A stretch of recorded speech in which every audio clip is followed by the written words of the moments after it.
Do you guys get Jeopardy up there? Welcome to Spinsters, a podcast where we are north of the border. Not physically for me and Jordan, but spiritually. We're joined today by one of our favorite podcasts, Dishes and Dimes. I have been waiting for this collab, so do you guys want to go ahead and introduce yourselves before we get started? Yeah, sure. I'm Yasmin Duala. I'm Iman Adden. I'm Katie Heindel. What about all the stuff you guys do? Oh.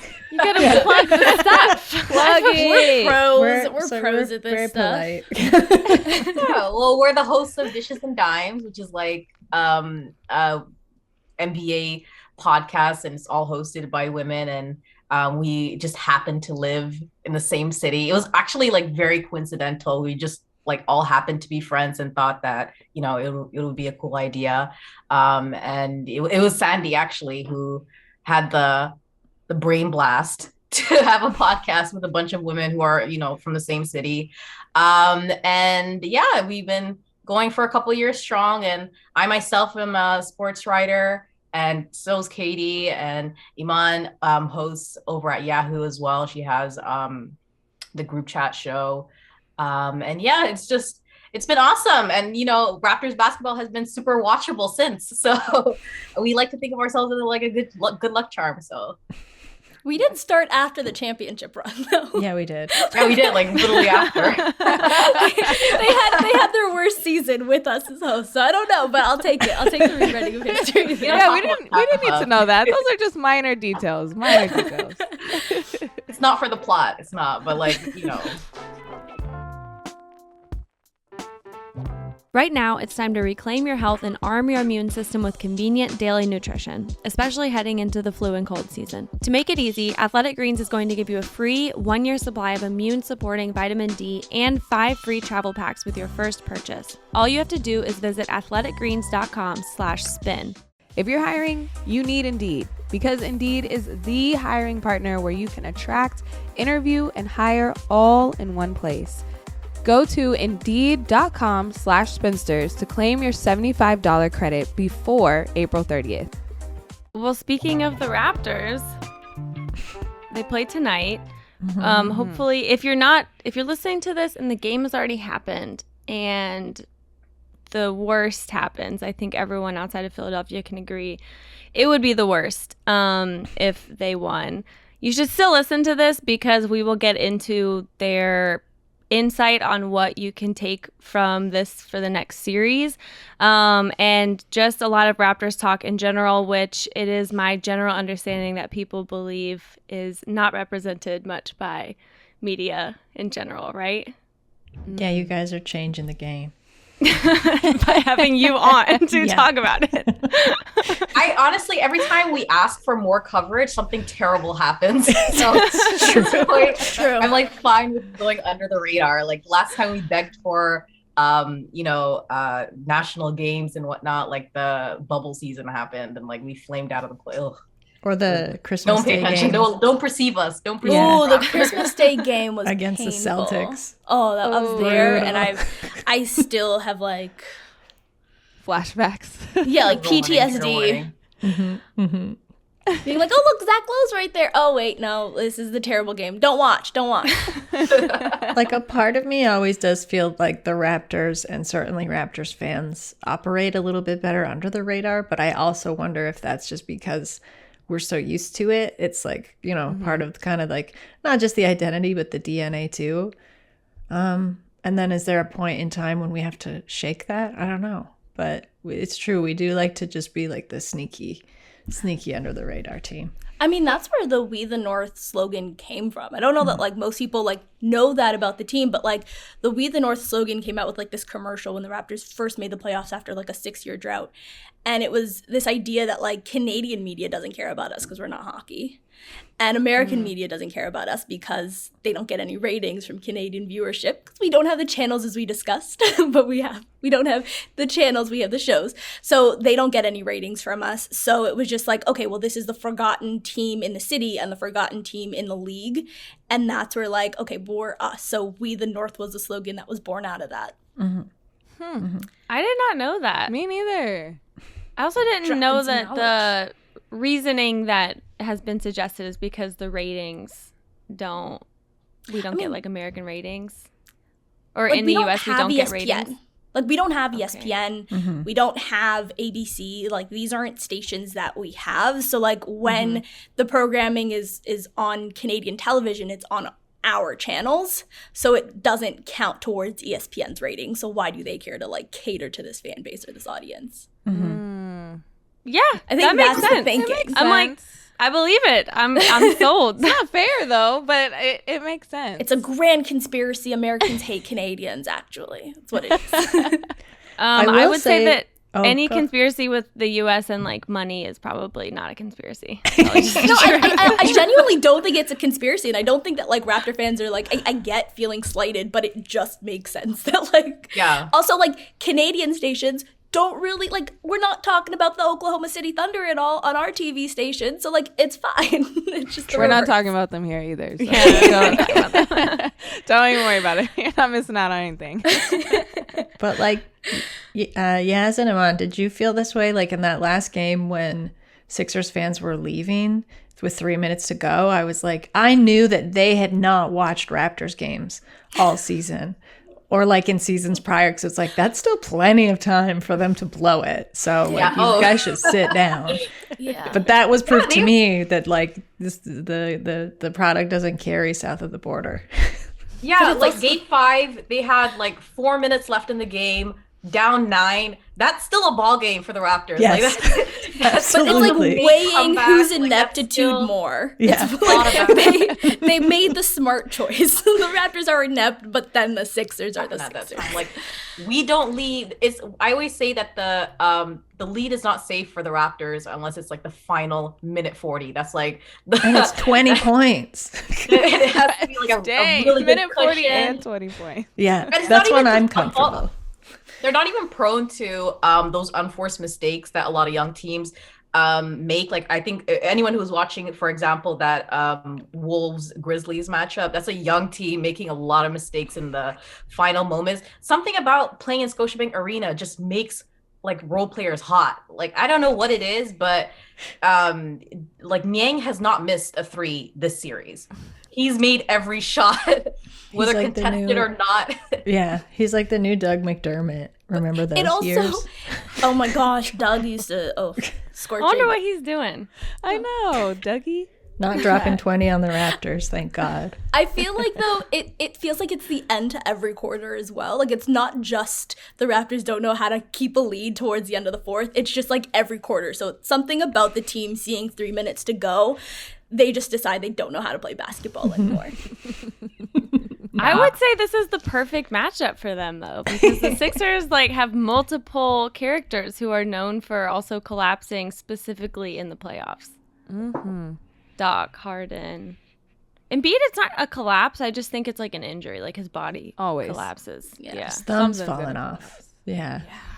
Yeah, it's like I feel like both teams are very like just stylistically very juxtaposed, because for the Raptors, every broadcast stresses this, where the Sixers are really relying on just the excellence of their 2 MVP caliber players in Harden and Embiid, whereas the Raptors are like this ragtag team of like tryhards who like have really good spirit and they they play the game the right way. There's like an ongoing joke among Raptors fans that the Raptors play ethical basketball, whereas the Sixers play very unethical basketball. No one's grifting for free throws because they don't know how. They just they don't know how to do it, so it's not really going to happen. But yeah, I think this series has been like really fun to watch just from a basketball standpoint. I don't think anyone has disagreed with that. Even the losses were very interesting and telling for the team, and I think that's the good parts of watching a team that's like still kind of in the early stages of their development, where you can take like this observational approach to looking at the playoff run. So it's kind of low stakes. I'm really just looking how the main guys are playing, the rotational guys, how Siakam's looking in a playoff run where he's healthy, how Scotty Barnes is looking as a rookie in his first playoff run. So yeah, it's been it's a juxtaposed like thing with the team, but it's also with the fan bases. So the Raptors fans are kind of calm going into this, whereas the Sixers fans are like losing game 6 it's going to be really bad. Like, I don't know. I can ramble, but let me stop. Yeah, the Gonna Sixers fans are booing their own team, and I just feel like that would never happen Up in 3-1. the Raptors. Up 3-1 and booing. Ever. Like, what Yeah. are you doing? Which series was it that we lost? I think we got blown out, but the Raptors still got a standing ovation at home in that It last was, game. it was It was, against the Cavs. the It was Cavs, Against the it Cavs, was game 2016, 6. we Everyone Yeah. started chanting, "We the Let's North." go Raptors. LeBron- Yeah. Oh, let's go Raptors. Yeah. LeBron post game was just like, "Do you hear this? Like, we just beat them by 30 points, and look at Yeah. the crowd." Yeah. I love that. I love that. So Stan much. Van amazing. Gundy came to a game before the Raptors were even good, and he was like, "Why is the crowd cheering? They're losing by like 20 right now." And it's like they just scored 100 points. They're happy for pizza. Like, they're gonna get pizza. this crowd is just gonna cheer. That's all they're here to do. Do you guys get a free pizza thing after they hit 100 points? Not anymore. But I you think it changed happened it. too Something much, was so it's Yeah. now. If the team misses a certain number of free throws in the In the fourth or fourth, something, I don't yeah. even understand it. And you don't get a free slice. You get a coupon. It's like BOGO, basically, I think. Okay. Yeah. Oh, that's so not. We used to get 100 points, win or lose, you get pizza. Yeah. They used to cheer for the pizza. Great deal. That's when we were really down bad. Yep.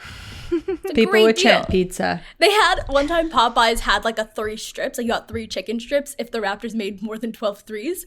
But the Raptors were just a really good 3-point shooting team that they had to change the promotion halfway through the season. I mean, what is going on right now, though? They could literally bring that back now. How many threes have you guys made over the last?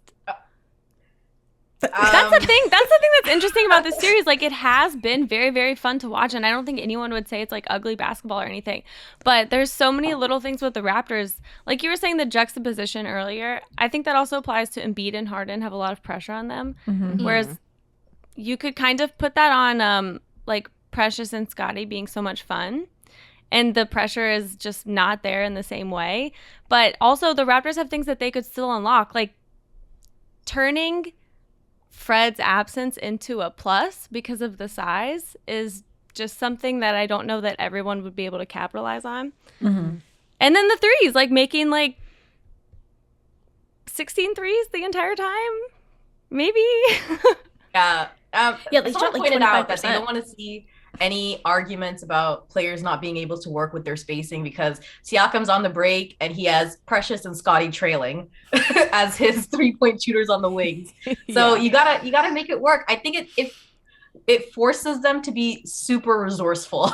Their lack of shooting, they have to be really strategic. They have to create like the utmost space for one another to make those open looks because I think they've been below average from 3, but individually they don't have many good 3-point shooters. I think the people I'd classify as that are like Gary, OG, and Fred. I consider them to be like among the more elite 3-point shooters. Everyone else is average or below average.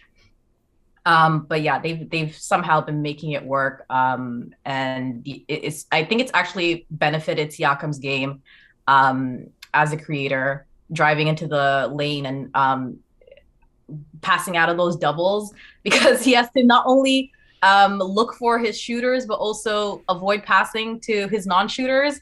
So I feel like there's a lot of mental work involved with those assists. So maybe they should be counted as 2, I think. I don't know. Yeah, that's like As kind of a opposed to- nice return to Siakam's early game too, right? But like now he's so much stronger and like generally just like way more intelligent in terms of like the decision making and like shot creation to a degree. But like there was a couple moments in the last game I think he faked 3 times a dribble drive and it was like, just do it, dude. Like you don't need to wait. But like I like to see him doing, I know he gets like clowned for the spin move, but like if it works and the shooting is not there from like outside, just keep driving and like frustrate the hell out of Embiid because that seems to be working pretty well too. But yeah, if the Raptors could get 2 consistent shooters in a single game, that's it. It's lights out for the Sixers.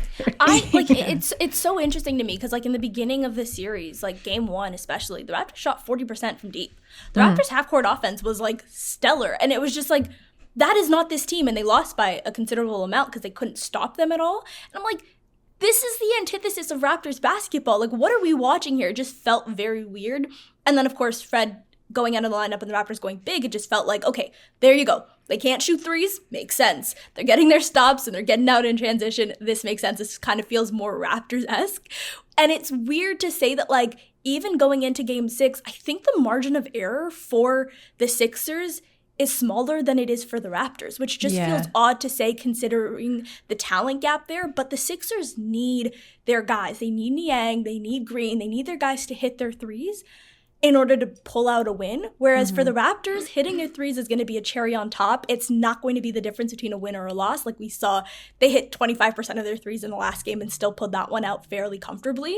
So it's just so weird to look at these two teams and think that, like, oh yeah, like the Raptors making their threes, that helps, but the Sixers need it in order to pull anything out. Yeah. And we're talking about threes, but I don't think anyone was really betting how easy it was to go at Embiid a little bit this series. I think that was something that was a little shocking, how they, you know, the Raptors were just going inside, pounding at him and again. back after, like, what? That was, I don't think that was a part of your game plan of all those layups that you guys are getting. The Raptors are really good at singling out who they want to target on the defensive end and going at that person repeatedly. And the fact that it was Embiid, that was the person that they chose in the third quarter, was so fun to watch, especially because, like, I mean, Precious is a gem. Anytime I get in front of a microphone, I'm like, listen, I have a 2-year-old niece, and she reminds me of Precious, in that, like, every time I see her, she grows and, like, speaks in full sentences and, like, knows how to do things that, like, humans do. And I'm like, you were taught like a babe. How do you grow this quickly? And that's, like, what it feels like watching Precious play basketball. It's like, how do you grow this quickly? And watching him put the ball on the floor was disastrous at, like, certain points this season.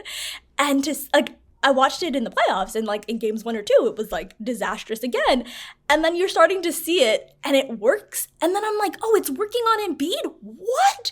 And then as soon as that happens, it's like a floodgate where OG, Pascal, and literally everybody else also go at Embiid. And it was just, it's a treat to watch, and a testament to, like, Embiid not really being healthy or something towards the end of the season, because it just doesn't make sense that could happen. I think it's after watching that clip a couple of times, I noticed that Doc Rivers went out of the ordinary with his rotations for a moment, and he left Embiid in there for, I think, the duration of the third quarter. And one thing about Embiid is that he's had this MVP caliber season without stressing out, you know, his minutes per game throughout the year either. So I feel like there's a discrepancy between both teams in terms of conditioning as well, because like notoriously Nick Nurse has been working these guys. They will play 47 minutes on like a friggin' Tuesday in February if it means pulling out the win. And, you know, barring injuries, here they are in the postseason, managing these minutes, looking fresh into the fourth quarter. You know, and that's when you really notice that, okay, there's one side that's gripping onto their shorts at the free throw line, you know, struggling to stand upright. There's another side that's getting ready to drive and dunk again and again and again. So I think Masai Ujiri spoke about it early in the season, where it's like, you know, this is kind of, we're doing it on purpose in a way, because we can reduce their minutes, take our losses for the season, or we can work these guys. And, you know, what are we saving them for? We're saving them for the postseason. So, you know, you may as well put it to use. And there are definitely benefits to it in the conditioning, but you also see the issues when you have more injury prone guys like Fred VanVleet, or more susceptible to certain, you know, bumps and bruises. But, you know, I think they took a calculated risk in that. Yeah, Jordan, you are my guy. Stan Van Gundy called the Raptors the best conditioned team in the league, which was kind of like surprising to me, but we see it. We see it, but I was like, Stan. Good old Stan. You know. Talking about those take fouls and how conditioned the Raptors are. Love that. Well, I think, like, just to touch on what Iman and Yaz said, like, I think the moment I realized that there was maybe a crack in the veneer of Embiid's, like, MVP kind of caliber, almost the face that he was presenting, was the last time, losing track of, like, the number of the games. What was the last game in Toronto? 4? Yeah. So in game 4, when he was just like precursor to him falling down all over the place, but there was one play where he got like tangled up with OG, and him and OG's like arms got tangled up, and OG just kind of like shrugged him off and threw him and was just like, quit it, like stop it. And like the same thing happened with Pascal. Like they were guarding each other, and Pascal, like he was just kind of getting chippy and like pushy, like up against Pascal, and Pascal just shoved him and he fell down. And it's like schoolyard a little bit, but when you realize that, oh, these guys that used to kind of buy into this bullying or let themselves get pushed around are now actually just sick of me. It's like when the joke's over, kind of, but the Raptors realize that, but Embiid, like, I don't know that he knows what to do about it now. Yeah, and that's beyond the thumb. A lot of the stuff that, like Jordan, you were talking about them just going at him and identifying it. And I guess, like, to what you were saying, Iman, that is something the Raptors are really good at. But when you're seeing it happen to Joel Embiid, it's just like, it freaks you out. It's a little bit jarring. But you can chalk it up to his thumb, right? It's really bad. They can't do anything to help it. It needs surgery. Like, they're not going to be able to do anything with it. But that, getting pushed around, that has nothing to do with your thumb. Like, even if your thumb is killing you, getting pushed around means you have been demoralized.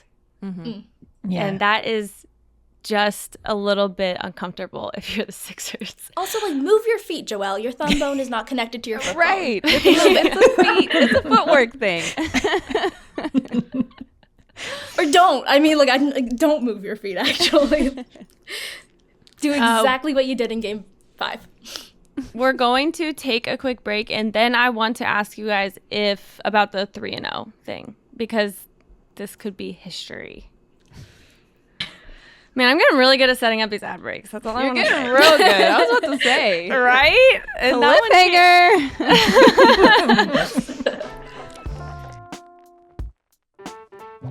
Okay, we're back. I want to talk about the 3-0. We said last time on our show, I think everybody knows, it's never happened before in basketball. I believe in every other sport where you can go to 7, it has happened. Would this be the best? Does this rank if this would happen, if they would pull it off among like sports memories for you guys? Yeah, go for it. I'd probably say like right under a championship, because you're talking about NBA history. So, and for this group in particular, there's something about it that would just be extra special, because they've defied like all odds. If you look at the preseason predictions for the season, no one had the Raptors even making the playoffs. Like they were projected to be below 500. We've seen development across the board from them. And then you add the fact that Scotty Barnes has won Rookie of the Year when people weren't even anticipating him being drafted by the Raptors or even being a productive player. But here he is, among all rookies, they selected him to represent them for, the best one of the year. So when you add all of these factors, and then you add on like potentially making NBA history, this would become an unforgettable roster. And when you rank unforgettable rosters for the Raptors in the history of the team, you think of the championship squad, and then you'd think of these guys. So in terms of importance, that's where I'd probably rank it as a fan and someone who covers the team. And importance for, like, I think Toronto fans really like stuff you'll never hear the end of, and I think that ranks really high. It would be too much fuel. Anytime you could be an answer to a Jeopardy trivia question, you're great. You're solid. That would be a good trivia question for sure.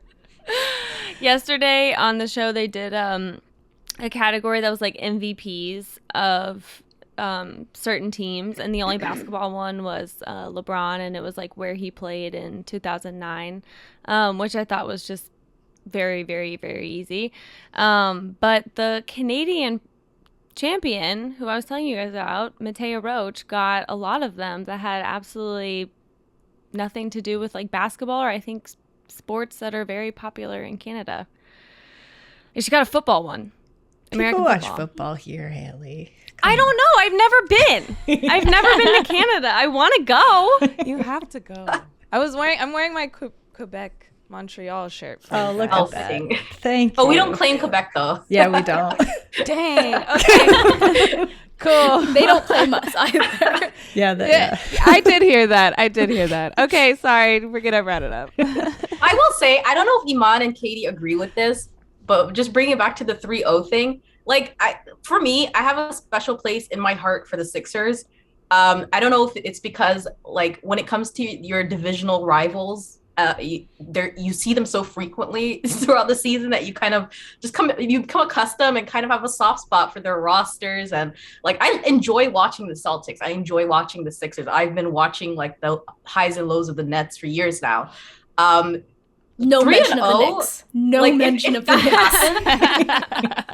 If the Raptors manage to win in 7 games after being down 3-0, like, I almost don't want that to hover over Embiid. Because Embiid is one of my favorite players in the NBA. This would be so detrimental to his legacy. Like, I almost don't want it to happen. That's like, I feel like there's less at stake for the Raptors just losing than for this Sixers team. This Sixers team can just disintegrate as we know it. Like, I don't even know if Embiid's security is guaranteed after that. Like, it gets really dicey. So that's something I was thinking about this morning. I'm like, do I even want this to happen? Like, I don't know. I feel like there are too many implications for like one of my favorite teams. Like, it's just kind of, I don't know. Like, I would like the accolade, but seeing it, like, I feel like it would get so ugly. Like, people would lose their jobs for this. It would be really bad. And it's just crumbling before our eyes. I know that you guys saw Doc Rivers basically throw all his other rosters under the Those bus guys sucked.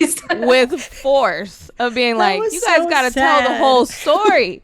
You guys see that and it was Orlando team?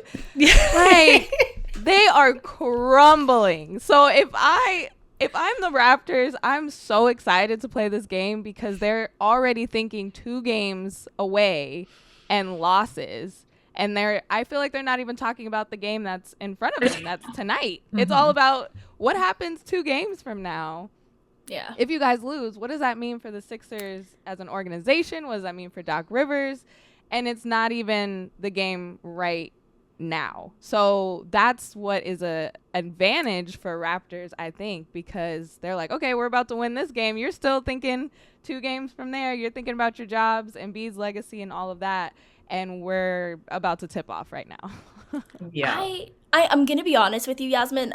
Embiid's legacy did not cross my mind. But I was thinking about Doc Rivers after that. And I was just like, I feel really bad for him. Like, I don't know how I can watch this man and be like the narratives are just there. And I was also going through it as someone who, like, paid a lot of attention. The Raptors were terrible in the mid-2000s, so those Celtics teams. And I'm like, I remember being nervous for them in every single playoff game, despite them being the 1 seed. I'm pretty sure each one went to 7 games.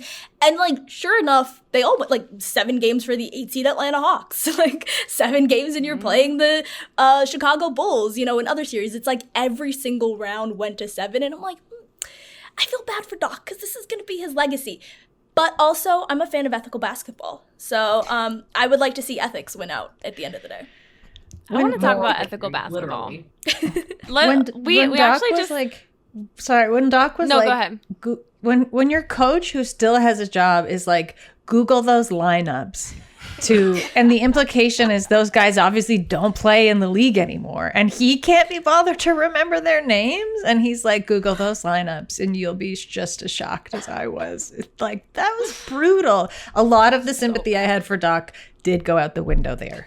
It did because it was I always have to be better. I have to be better always. That line. I have to be better always. But go back and look at those rosters because you actually should give me a trophy for Coach of the Year for even getting them to the playoffs. It's like, no, we're not going to do that. I see a man in a It's not ethical desperate space basketball, like to Iman's point. No. And here's my thing, though. Like, also coming into the series, I know that 3-0 sounds really terrible, but, like, coming into this, I thought that these were two, like, I think the Sixers definitely have more talent on paper and theoretically should be the better team. But this was always going to be a matchup where I thought the Raptors should probably be favored. I thought it should probably go 7 games, and I thought the Raptors could win out just because of the conditioning thing that we mentioned, and also the size difference. Like, the Sixers are very big, but then the Raptors are bigger at every position outside of Embiid's.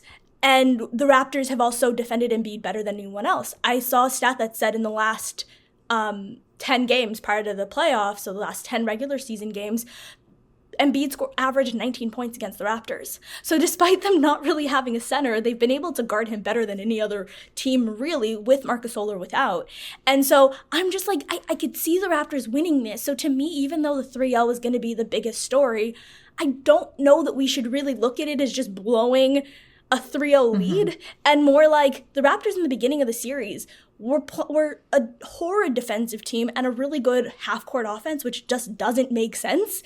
And then as the series went on, we actually saw the Raptors team that beat the Sixers multiple times in the regular season and had a 3-1 record. So it kind of makes sense that the Raptors should be favored in this matchup, but it won't be remembered that way, which is sad but also hilarious because it's not my team. Doc's going to pull that clip. He's going to be like, actually, if you think about the Raptors half-court offense and like how they've guarded Embiid. we shouldn't even have been in it. Look, this is before I even got here. Look how they were guarding Embiid before I got here. This is Brett Brown. The way the Raptors guard Embiid, I feel like that can be like a whole other podcast because I think it's just a testament to, if you ever talk about like Nick Nurse's coaching style and how he targets players, like he has that reputation now. If your team has a star, he's having the worst night of the season against Nick Nurse. Like his stat sheet is going to look ridiculous, and then you'll get to his Raptors game and it'll be like 8 points, 3 of 15 or something like that. What's like up, Stephen Curry? It'll be ugly. And it's just, he has this tendency where he will like just look at the preferences, the style, the habits of your star player, and then you'll just take away what he enjoys doing most. Just make them uncomfortable and force the role players to beat you. And it's like, I forgot who said it, but someone said that when it comes to playoff series, he has a style now where he prefers to let the first couple games go out, like feel it out, see what's going on, and then you start to constrict as things go, and you start to, and we're seeing that. I feel like Game 5 was a perfect instance of like him handling Harden, Maxey, and Embiid exactly as he wanted to. Whereas I haven't seen Doc Rivers yet do things to make the Raptors' biggest producers on the offensive end uncomfortable. Like I feel like they've been getting their way throughout so far, and if anything, I feel like we're getting like random stars in this series in Precious and Boucher. So I will say Tobias has done a good job, like a better job than I expected him to. So I feel like he's been average instead of regularly, which is like below average on defense. He's been average, like breaking even, which is like impressive for him. So besides that, like I haven't seen him do anything besides put Embiid on Siakam, which was like an expected caveat of the series for me, but and backfired. I haven't, whatever they're doing, I feel like the Raptors are trying to spin into an advantage for themselves. So during lineups when Precious is at the 5 and they put Embiid on Precious, they have Embiid drop, and Precious is an above average 3-point shooter now this season for some reason. So he's shooting 37% from the perimeter. So they turned that into open threes, and we saw them where Embiid is basically under the basket and Precious is alone on the perimeter. So I feel like right now we're seeing the chess game in terms of coaching play out, and I just want the series to be extended. I really don't care who wins, but I want to see two more games. Diplomatic today. You're so nice. Well, remember when Steph Curry called, I think it was Steph Curry, he was like, it's janky, like the way Nick Nurse coaches because he was using the box and one in that series, but which the Warriors pulled out yesterday. Yeah, exactly. Exactly. I'd like to point out. But that's Jokic, like that's the thing with Nick Nurse is like it's a little bit shameless, and I think some coaches are just like afraid to look so obvious. But it's like, well, do you want to win? Like especially when you're the Raptors, it's like you got to take whatever advantage you can. You don't necessarily have the star power, you don't have the shooting power, so it's like, yeah, is it going to look ugly and like sometimes janky, and is it going to be like very obvious what you're doing when you're like triple teaming Joel Embiid? Totally. But like that works because like Joel Embiid will just literally fall down and give up, and like look at the last 2 games. So I think like you can be a little bit shameless in situations like this. To like the buy-in that he has from this roster, because he has them looking crazy out there sometimes. They look nuts. For example, when the Raptors face Jokic without a traditional center, he will ask his players to just swarm him, all 5 of them, when he's at the basket, and then disperse like someone's breathing out into the perimeters. And like just thinking about the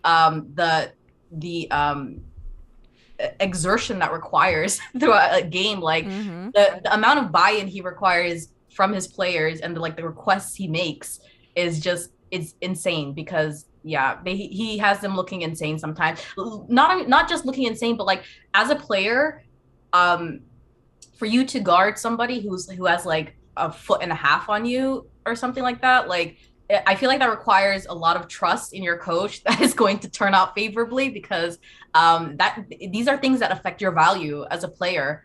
But you know, I think that when you have a young roster, like having them fully all in on whatever their coach suggests has been a huge help for Nick Nurse. But also he has a record of success. Like a lot of his crazy schemes have worked in the past. So I think that they actually now have a bit of excitement in bringing to life some of his ideas. I don't know if that's like something you guys noticed, but I feel like Nick Nurse is almost probably excited to bring them a scheme that he's been thinking of, or a tactic, or a new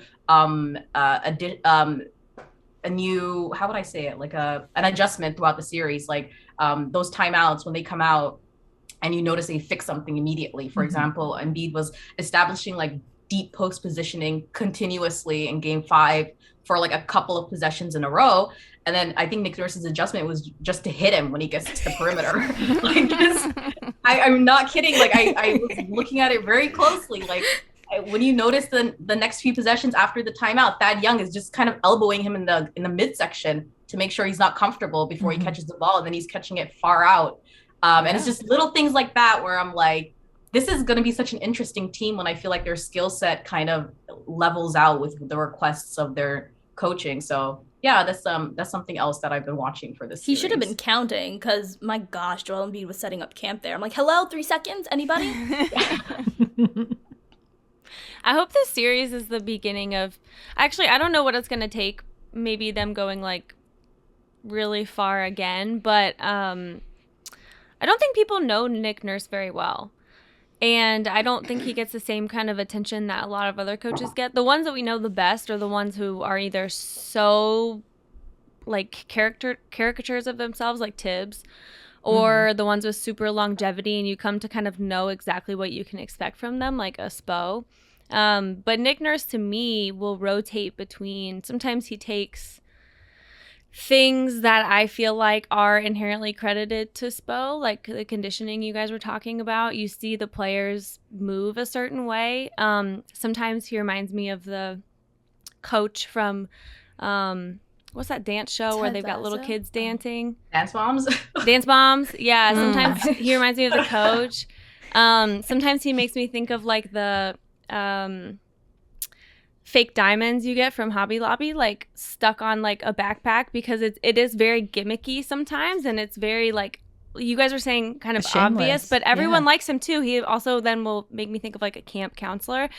I don't think that people have a proper perception of him, myself included, because it is a little bit limited, like you guys were saying. It's the stereotype and it's the common complaint, but I also think it's true that we don't know as much about Toronto figures in sports, even when they're in the American leagues, because we just don't. I think, like there's Katie just not as much coverage. I think, like Katie was saying, it's the do, like Raptor fans want it, but as soon as we get it, we're like, no, because so uncomfortable.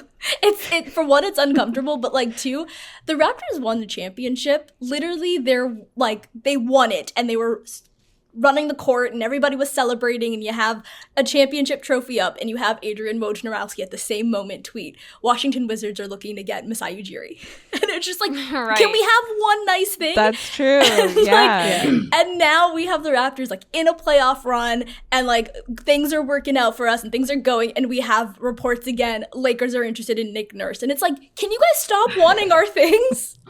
I know. Stop wanting our things. So like Jordan's like, I'm listening to what you guys are saying. Adjustments, different like changes after timeouts. No. Don't get me wrong. He'd be perfect. He'd be perfect for the Lakers. But Nick Nurse is like he's basically Canadian now. Like you turn on Canadian television, he makes appearances on our sitcoms. Like, And our he's like yeah, really- our What? government like our he government coaches funded Team Canada. broadcasting He coaches channels. Team Like, he's Canada now. basically Canadian. But no, but here's the What? funniest thing about Nick Nurse is because he's also like, I kind of compare him to Ted Lasso. He's kind of like if Ted Lasso was a bit of a dick, right? Like, because Nick Nurse is not as nice as Ted Lasso, but like also like speaks in rhymes sometimes and carries a guitar with him, which I feel like is something Ted Lasso would do, and like definitely camp counselor vibes. But he will straight up be like, yeah, what Pascal Siakam did wasn't smart. And like, we'll just call out your star player in the media and be like, Norm Powell needs to be good. I can't have 0 games and then 24-point games. I need something in the middle every night. And I just feel like that's easy to do when you have a young team that like doesn't know any better. It's different to do when you're the Lakers and it's like LeBron James that you're calling out and Anthony Davis. He would And do I don't it too. think He's he insane. would. I don't They think could he use would the care. call out. Yeah, I mean, but like, would he last very long considering how much sway they have there, right? Like, because he would have no issues calling it out. And also, the conditioning, I don't know, is something that Lakers roster is really set up for, considering I they're think basically his age. yeah, exactly. Like they'll never be set up for it. They're too old. Yeah. Too old. But he I like that legit call description of LeBron. him. Ted Lasso, that's a bit of a dick. Yeah, I really like that because I am genuinely trying to figure him out because you figure out like coaching personalities in basketball, like on the floor, a lot easier than you do off the floor. And I remember the guitar. I know that everyone is very affectionate towards him, like everyone really likes him, but I don't know a ton about him outside of that. But I like him. Yeah. Based You on what guys I've saying seen. that he appears on sitcoms goes Yeah, with my theory. there's like he also performs sometimes with like the Arkells and stuff. Like there's a joke that he's kind of like a freelancer, like very embedded in like the gig economy because he's always taking on work. And he's like coaching Team Canada now, so he's building the program there. Like he's very when you know about kind of like his history and his journey into the NBA, coaching abroad, coaching globally, it kind of makes sense. Like this is a guy, he's kind of a Rolling Stone. Like He'll take every job available. If you offered him to coach both the Lakers and the Raptors at the same time, he'd be like, he would do it. Yeah, Let's go. First dual coach. Well, we have to explain this show first because I think just to give you guys a picture, he was on this show on our national broadcaster, which is partially funded by the government. But it was a show called Murdoch Mysteries, and it's like a period mystery show. And he was dressed like kind of just like a budget Sherlock Holmes. I watched the clip like the other day, and I was like tears streaming down my face. It was Wait, is it a comedy or he's trying to be serious? It's like sort of serious. period drama sort of This. thing. I love, but what I was gonna say, like, We're gonna send clips. We'll send you clips. It's as bad I as think you Haley think. just saw it. It's as bad as you think Haley it just is. saw it. Oh my god, It's amazing. Jordan! Oh my god! It's as bad as you think it is. I forgot that he had a basketball. Oh yeah, he invented. I'm pretty sure he told them to name their team the Raptors, and then walks off. I told you it's Ted Lasso. That's a bit of a dick. Oh my god, was he a good actor? No. No. it was terrible. But the acting on those shows has not historically been like it's like its own quality. It's like its own style of acting. I think that's like our PBS, right? Wasn't PBS funded by the government? One thing that we do have, one of the only channels that we have that's, well, we have like CNN and whatever, but like PBS, is like Buffalo Canadian broadcasting. Yeah. So like because it's in Buffalo, we get it as well. We also like get some Buffalo radio stations because of the proximity. So PBS half Canadian. Yeah. Grew up on PBS. Wow. Okay, I did not know that. All right, we are learning so much. Remembered any PBS shows? Isn't like Arthur? Arthur is a PBS show. Yeah, Sesame Street. Oh, okay. Arthur. What was that show with the girl? Country Mouse and City Mouse. She was green. She was green. Oh, I thought like a pet caterpillar. It was like outdoors. Lala's Land or something? Something like that. It had the theme song, which was like kind of a nursery rhyme sort of thing. La la la. Yeah, that's the one. Lala's Land. Yeah. Okay, sorry, I just remembered that. That's the one. I babysat a lot of kids in my youth. Yeah. Well, all this learning about Nick Nurse confirms my theory that he would be the coach that would go on Love is Blind. She for did all say of that. these reasons. And all this added knowledge just goes with my theory. So thank you so much for that. Is he married? Go on what? Yes, he's married. He has 2 married. kids. He's got kids. Well, No, we love him. I He kind would of go don't on all want the him to go to shows. the Lakers. They will break him. He won't turn down a check. So if Love is Blind gives him a check, Yeah. he'll be there. Or like wife and Dancing all. with the It's fine. Stars, or like Mad he would do Singer. Like Dancing he with would the do whatever Stars. shows they film in LA, and I think that would be a strong selling point, to get him there. And then gosh, when things are going bad, fans will bring up his side work, his side Yeah. hustle. Yeah. spending too much time away from the team. And he would do it he would do more if they started If the pointing Arkells that asked out. him to go on tour right now, he'd be like, it's the playoffs. Would I be able to make it for Game 7? Okay, bet. And he would go. He would. I believe in him. his sons' names are Leo and Rocky. Oh, His kids are pretty That's- cute. That's metal. That's amazing. We're going to take a quick break, and then we are going to talk about, what did I promise at the beginning? Oh, the Heat. We'll talk about because whoever wins the series is going to play the Heat. Right? Yes. Yeah, you're right. Oh, okay. Nobody nodded. So I was like, we're just letting you sail out on that great setup again. okay.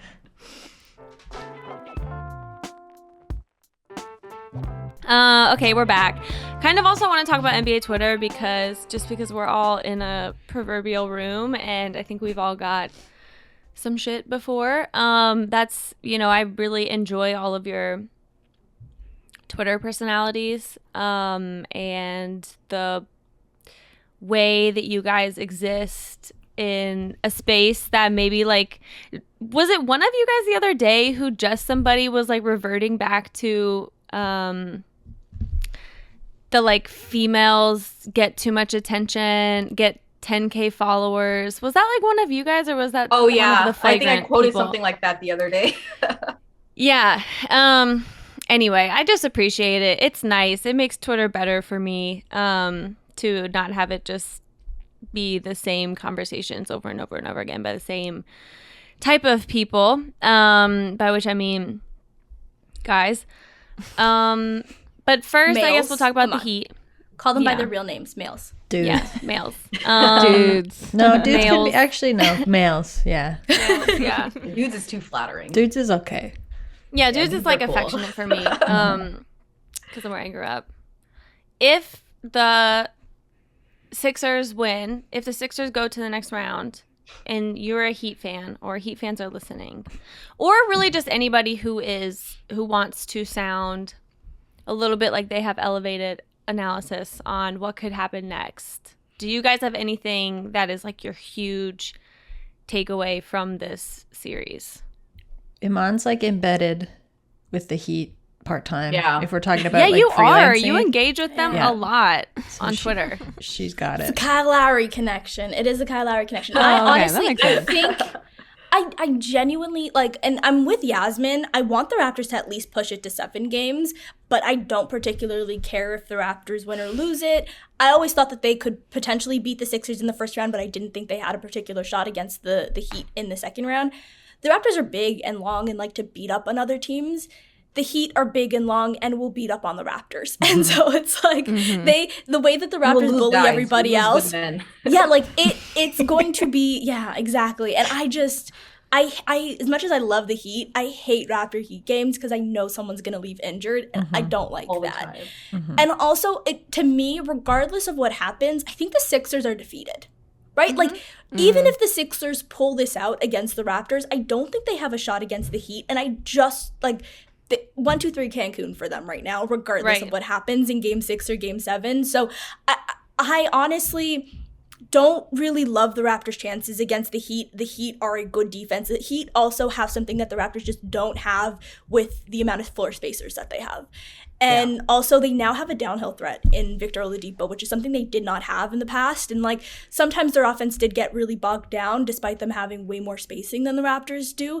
And it just felt like if Jimmy wasn't jimmying, they weren't going to get anything. And if Jimmy, whether that be free throws or just Jimmy kind of bullying people down low and really getting to the basket on his own. It just felt like they weren't getting anything. But with Victor Oladipo, and especially what I saw in Game 5 against the Hawks, it just feels like he's there, he's on. He was hitting threes, which is not a particularly Oladipo thing, but he has the ability to do that, and just the downhill threat that they now have and his playmaking, I just think he changes that team's offense entirely. And they have a guy like Tyler Hero, which is somebody that the Raptors really don't have. So I personally just think that they're a better team than the Raptors are right now. They're deeper than the Raptors are, which is something that the Sixers aren't, which is where the Raptors have a bit of an advantage there. So to me, the Heat are just like the more evolved version of whatever the Raptors and the Sixers think that they can do right now. So no team really has a chance, in my opinion. So it doesn't really matter what happens. Everybody go home.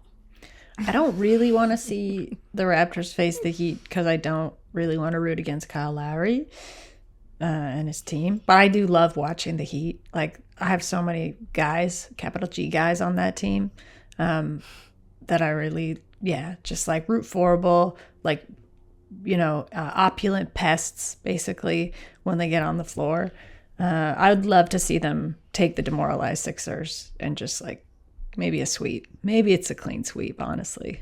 Yeah. They would sweep the Sixers. I think There's so. no doubt in my mind. Because they'd be broken. The Sixers are broken right now. Yeah. I think the Sixers The energy could go is up like, against anybody It's and not just great. I don't even know if James Humble. Harden would show up. He'd be like, I don't know what he would say, but like he's checked out already. So. Oh, he would show up to Miami. He'd be like, "Oh, I get to get out of here and go down to." He wouldn't show up to the game though. No. He'd go to Miami. He would be in Miami, just not in the arena. But that's the thing. Like, I feel like Harden has like no like emotional investment in the team. Like, what does he really care? Like, he just got here. I don't know if he. I don't know. I just feel like. Do you think he knows George Niang's name? No. It's just, I don't know. I feel like Embiid, he doesn't strike me as the vocal leader type. Like, I don't even know. I don't think that's his leadership style. I feel like he's more so a demonstrator. Like, he will go out there, play like an MVP, and then expect his co-stars and his roster to follow through. But I feel like the Sixers really need like that steadying voice in the locker room to keep them leveled. Like, they're so emotionally volatile, like just throughout a game watching them. And then you have like the Raptors, who are like this young team with a rookie like as Who a just wants star to hug member. it out. Yeah. Yeah, who's so lovable. just so leveled at all times. And it's why I think their clutch execution is so good as a team without any like MVP caliber stars. Like, when the Raptors get in a clutch situation, I mostly favor them against most teams because they've just been able to execute so well. They're very like just emotionally leveled, and I think it's part of why they've been able to make this comeback down 3-0 and then play the fourth game as if it was just another game. I think it's why Siakam has been unfazed in these elimination scenarios. And I hate to say it, but I feel like if DeRozan was in these same situations, down 3-0 to the Sixers, it would not have panned out into a 34-point performance or 23 and 7 and 10 or something. Like, it would. I've seen the movie. I think so it's many the times. Kawhi effect. I think it's the Kawhi effect. Remember, like when the Raptors were down 0-2 in the conference finals, and they were like, what do you do next, or where do you go next from here, Kawhi? He's like, back to Toronto for game 3. Like, what are we even talking about, right? He was very much like, we're not celebrating. Like, there was all these clips of the Raptors winning the game 1 of the finals or whatever, and just stone face walking into the locker room because, like, in the Kobe words, the job is not done. And Kawhi is definitely like from the Kobe school of mind and thought there. So I to me, this honestly just feels like the tanking Sixers never really had that leadership, and the Pascal Siakam, Fred VanVleet really grew up from the Kawhi Leonard school of thought. And I think when you're a tanking team, you very rarely have those veterans. They had Jimmy for a year, they had JJ Redick a little bit, but they've never really had that. Embiid is not the vocal leader because he's never seen anyone really be the vocal leader in his locker room. Maybe Jimmy Butler for half of a season, but nothing beyond that. Yeah, and like the Kyle Lowry school of thought too, right? Kyle, of course. Like, yeah, so Kyle and was Kawhi, fully and bought just in, and I think that trickled down to the rest of the guys, like right, with that kind of mentality. But also, I find, did you see that recent comment by Fred where he said that he was talking to Scottie about staying leveled throughout the regular season, and apparently they had an argument. Yeah. Scotty's just he's so exuberant, and like that's one of the highlights of his college and high school play is that he was so expressive. All of his former teammates talk about how happy this guy is at all times, and apparently him and Fred VanVleet butt heads because that's kind of against the Raptors ethos right now. Like you cannot exhibit any sort of emotion. Like the only time we really saw this team look excited about how things were going was like the last couple games of the season. That's when like you really got to see energy and excitement from a couple of the starters. But and look how that turned out. They lost the first 2 games in blowout fashion. Yeah. That's how you never get happy. Isn't Scotty like the face of Jif peanut butter? Like he has to be happy. It's like a second gen. So that's like a second gen ad campaign. Because what was it first last year? Like Pascal and Fred. Yeah. And then now it's like that. Gary and Scotty. It's like passed down. And I think in the first commercial, they're like watching the old commercials of those guys because they're like studying film about how to make a peanut butter and jam sandwich. Because they're like, look at their technique. Anyway, it's pretty cute. It's cute. It's lovable. Yeah, I don't. I was just gonna say I was just actually fantasizing about like PJ Tucker going up against like various members of the 76ers. So I'll bow out. I think you guys are right that the Sixers just don't have that person. And for Harden not being invested, I can't think of the last time he was invested in a team. Yeah. Genuinely. Because he's like a sphere of one, you know? Like yeah, he is. Yeah. And people are talking about now like his I think the most that he sees probably at stake is his contract. Yeah. I don't think it's like a team thing at all. Mm-hmm. But he feels very individualized, yeah. So he's Harden. Yeah, exactly. He's Harden, but like he's never looked less like Harden either. You know, or never like that's never been less important, I guess. Yeah. So he has I don't know. If let's say that they lose, let's say that the Raptors win, would you rather be Embiid, Harden, or Doc? I think I'd go Embiid. Harden. Embiid. Yeah. Because Embiid, for sure. you still have like some pride. Mm-hmm. And I think you still have support. And I think I think like pride's probably the most important thing, right? If you're talking about like proof of legacy or just like proof of effort, like you can't say that there weren't stretches. Well, in this whole season, when like you got to give credit to Embiid for like kind of lighting a fire under himself and just like getting away from like the whole like Ben Simmons like toxic dialogue for everybody. It's been toxic, you know, and just like deciding to play and like having an MVP caliber season, that like stands on its own.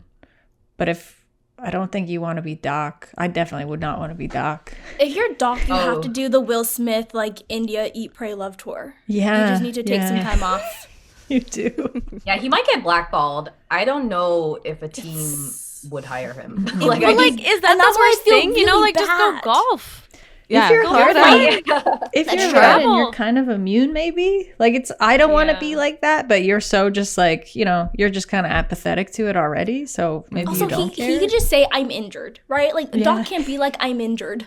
You know, like Doc can't use that excuse. And like Harden is very clearly injured. He can't walk out with the LeBron like wrist wrap. Actually, Harden needs to just come with crutches. Harden needs to come with crutches, put his foot in a boot. It'd have to be a bandage over the head or something. Yeah, it would have to be over the head for sure. That'd be funny. A Band-Aid on his clipboard. That's good. I think Doc's gotta pack it up. Does anyone want to talk about anything else? I just noticed how I just clicked on my QuickTime and saw that we went for about an hour. So, any other thoughts? NBA Twitter, people we should exile as a group. Media group. How much more time do we have? No, I'm kidding. Start the campaign. Katie, do you want to talk about the guys? Oh, the guys versus the guys? Mm-hmm. No, but I will say that the response to that story on Dime that I wrote, the official NBA playoff guide to capital G guys, for the most part, the responses understood it was a joke, purely a joke. Some not so much, but the playoffs are hard for everybody.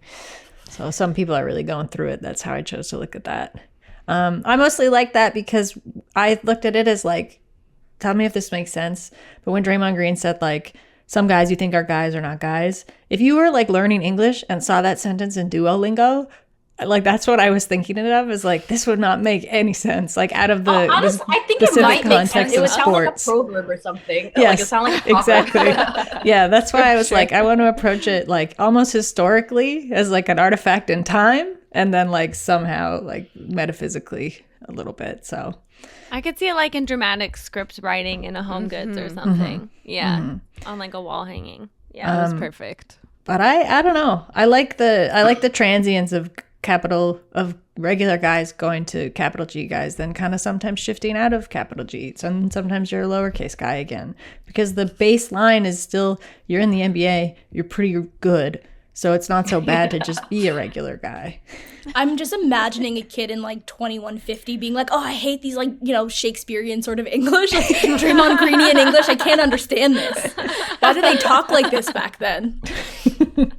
Yeah, you're right that it's like an ebb and flow sort of thing. Like KD is a lowercase G guy right now. He is. Yeah, he is. However briefly it may be, right now he's not a capital G guy. I don't think stars can be capital G guys. To me, capital G guys are like bit more role player guys, like guys that like will go out and scramble, like really like workhorses, kind of heroes of the playoffs, and that they'll like go out and do a little bit of everything.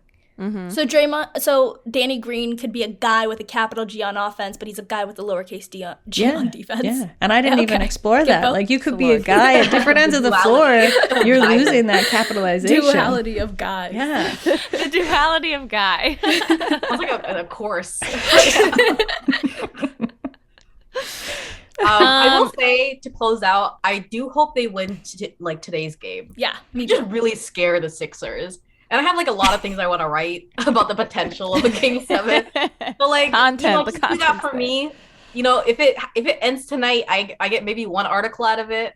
If it goes on for another couple of days, I maybe get 2 or 3. So, yeah, just win today. I'm here for chaos. Just win it. Like I'm with you, Yasmin. It would be like, I don't particularly care who wins Game 7, but like also the chaos aspect I can't turn down. No, that's valid. The chaos is totally valid. It would be like if everyone would eat.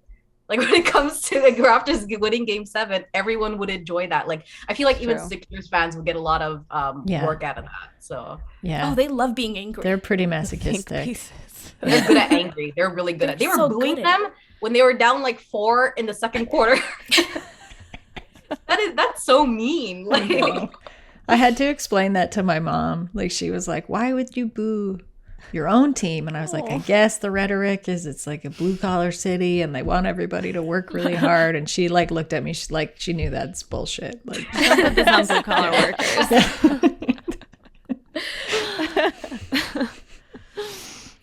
Don't put this on Middle America. Yeah, it's true. I feel like blue collar, you're pro union. You support everybody around pro-union, you. Yeah, You want to lift all ships.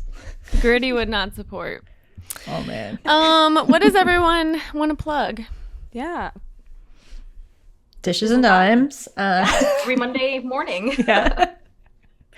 This one will be a really great one because either the Raptors are out of the playoffs or the Raptors just completed the 3-0 comeback. Either way, 2 hours long. Minimum. Buckle up. Bring snacks. Yeah, much to discuss. And you can read the official guide to guys, playoff guide to guys on Dime if you care to. And subscribe to Basketball Feelings. Yeah, you can do that. You could do that too. I haven't decided. I think I'm going to write Exits again, which was a series I did last year where I wrote a little thing about every team that was eliminated. I just forgot how many teams there are that get eliminated. So it took until July or August. So I'll try and speed it up this year. Or I might be more selective. I feel like you could also just, if you're not really interested in a team that got eliminated, like I was telling Jordan on Tuesday, I'm really bored of the Nets and the Nets conversation. You could even just do like an aura check, like this team is extremely blue, And that's it. Yeah, I could do that. That's what you're getting from this review. I might have to do that. Well, thank you guys. I really appreciate it. This was very fun. Thank you. I hope the Raptors win, even though you guys are indifferent, apparently. No, we're just. I want whatever you want. What are we? Whatever you want. Chaos. We're just keeping. What are we? We're not. We're like the Raptors. We don't get too high. We don't get too low. Yeah. It's arm's length for us. Fanhood. You know, it's arm's length for us. Everybody Yeah, tried hard. Love that. Participation trophies. Parents. I just want to see Pascal have a good game. That's all I'm here for. Ultimate, yeah, it comes down to that. It comes down to that. Go out guns blazing. Here we go.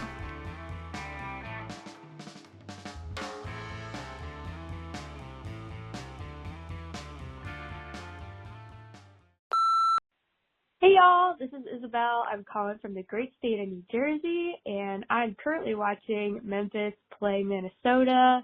They're not looking too hot right now, but I just love how well Memphis has done with the young core this season. I'm a rather disillusioned Knicks fan, so here's hoping that Tom Thibodeau watches this series and sees how well Memphis is doing with their young core and really takes some inspiration from that and allows us to have as much fun as we did in the last 2 weeks of the season, all season long next year. And that's all I can really hope because I'm only 21 years old and I've only known suffering. So here's hoping for the best. Y'all are the best. This podcast is great and you inspire me and lots of other folks all the time. So keep it up and send in lots of love from New Jersey. Woo-hoo!